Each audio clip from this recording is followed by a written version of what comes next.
بسم اللہ الرحمن الرحیم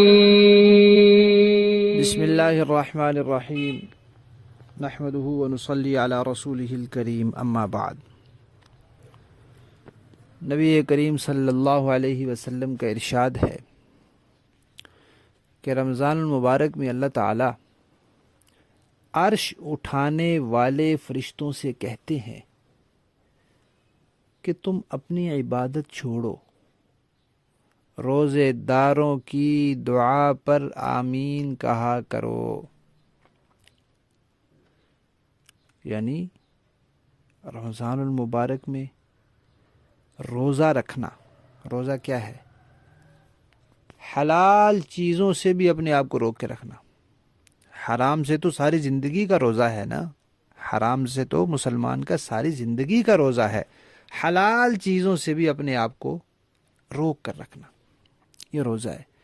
تو یہ اللہ کو اتنا پسند ہے کہ حلال چیز ہے، اپنی حلال کمائی سے اس نے خون پسینے سے حاصل کی ہے اور میری طرف سے اس کو حلال کہا گیا ہے، کوئی اس میں شک شبہ نہیں ہے، لیکن میرے کہنے کے سے یہ حلال سے رکا ہوا ہے۔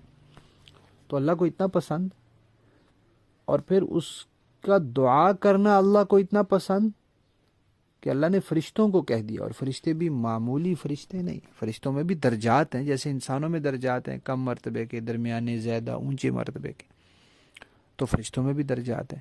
وہ فرشتے جنہوں نے اللہ کا عرش اٹھایا ہوا ہے، بڑی شان والے فرشتے ہیں، ان کو اللہ نے کہا، ان کو اللہ تعالیٰ فرماتے ہیں کہ اپنی عبادت چھوڑ دو، یہ جو روزے دار دعا کر رہے ہیں اس دعا پر آمین کہو، بس یہ تمہاری عبادت ہے۔ تو کتنی شان ہے اور کتنی فضیلت ہے رمضان کی اور روزے کی اور روزے دار کی دعا کی، لیکن اسی کے لیے جو رمضان کا قدردان ہو، جو روزے کے تقاضوں کو پورا کرے، جو دعا کا حق ادا کرے، دعا کو اس کے آداب کے ساتھ مانگے۔ دعا کے آداب کیا ہیں؟ دھیان کے ساتھ مانگی جائے۔ حدیث شریف میں آتے ہیں اللہ تعالیٰ غافل دل کی دعا قبول نہیں کرتے، حرام کمائی پیٹ میں وہ دعا قبول نہیں ہوتی۔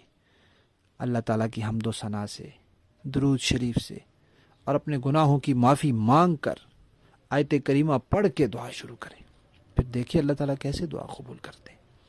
فرشتے اس پر آمین کہیں، پھر کیسے ہوگا کہ اللہ تعالیٰ دعا قبول نہ فرمائے؟ دعا قبول ہو جاتی ہے، شرائط کے آداب کے ساتھ ہو قبول ہو جاتی ہے، لیکن کبھی وہ چیز بندے کو نہیں ملتی، اللہ تعالیٰ اس کے بدلے کوئی اور چیز عنایت فرما دیتے ہیں جو بندے کے لیے زیادہ مناسب ہوتی ہے، یا کوئی مصیبت، بیماری، پریشانی، تکلیف اس سے ٹال دیتے ہیں، یا پھر اس کے لیے ذخیرہ آخرت بنا دیتے ہیں۔